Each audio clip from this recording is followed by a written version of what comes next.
qui attaquera en premier détruira l'autre. Pays numéro 1, l'Algérie. On sait tous que l'Algérie est la petite protégée de la Russie. Et Poutine n'a pas l'intention de lâcher ce pays allié qui lui sera très précieux dans une éventuelle troisième guerre mondiale. C'est pourquoi les services de renseignement russes informent l'Algérie de toutes les menaces qui viennent soit de l'intérieur, soit de l'extérieur. Cependant, les menaces soulignées par Moscou ne sont pas nouvelles pour les services de renseignement algériens. Il n'y a pas de menace qu'ignorent les services de renseignement algériens, soumis à une très forte pression depuis le début de la guerre civile en Libye.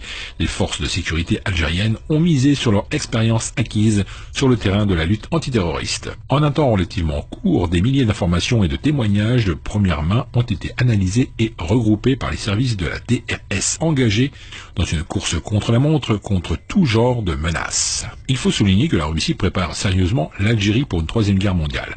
L'Algérie est le seul pays d'Afrique et l'un des rares pays dans le monde à avoir reçu le système de défense anti-aérien S-500, qui est le plus développé et le plus sophistiqué de nos jours. Soyez sûrs, mes chers amis, que ces systèmes de défense aérien S-500 ne sont pas là pour contrer les missiles ou les avions du Niger, du Mali ou de la Libye, mais plutôt pour contrer le bombardier et les drones futuristes des Américains de l'ensemble des pays membres de l'OTAN. Il faut surtout souligner les énormes livraisons missiles anti-chars très puissants qui se comptent en dizaines de milliers capables de percer tout type de blindage.